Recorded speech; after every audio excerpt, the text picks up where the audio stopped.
Nasa kote ng mga rumesponding SECU ang isang lalaki matapos sabulutin ang kwintas ng isang Koreano. Ang sospek nagpanggap na motor taxi rider. Nagbabalik si Nina Ongpauco, exclusive. Pasado 2:00 kaninang madaling araw, makikita sa CCTV ang mabilis na habulan ng isang nakamotor at tumatakbong lalaki sa Makati City. Sa pangalawang kuha, tila huminto na sa paghabol ang lalaki. Pero may mga rumesponding security guard ng isang establishmento. Sa isa pang kuha, makikitang binangga ng isang SECU ang hinahabol na motorsiklo. Pero ang rider, nagtangka pang tumakas, kaya agad siyang dinamba ng mga SECU. Bakit may ininda ko Kibali, ano ko na yun para ma-apprehend ko na yung suspect ba? Kibali, di ko na pinapalampas na nakita ko nang nakahumandusay siya. Tapos pakmang patayo na po rin kasi siya, mami. Kaya ando naman yung tropa, kaya wala akong pagkatubili na ambangan siya.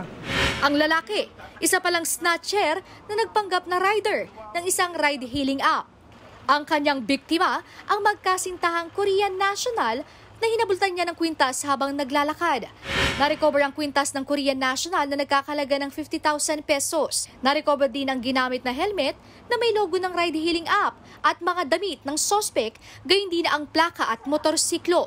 Pagdating sa Makati Police Station, dito napag-alaman na ang sospek pala ang parehong snatcher na nanghablot ng cellphone ng magkasintahan nagsiselfie nitong Martes.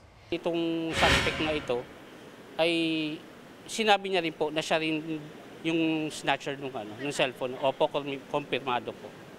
At inaanyayahan po namin yung biktima ng snatching ng cellphone na ay sumangguni po dito sa Makati City Police.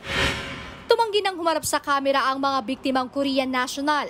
Makikipag-ugnay naman sa pamunuan ng ride-hailing app ang mga otoridad kaugnay nito.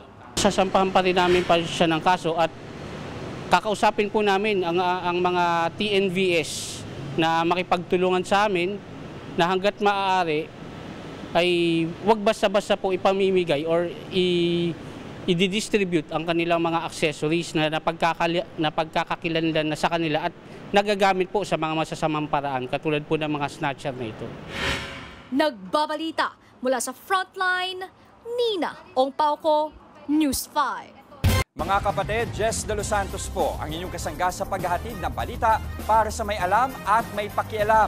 Para sa tuloy-tuloy na makabuluhang balitaan, mag-follow at mag-subscribe na sa social media pages ng News 5.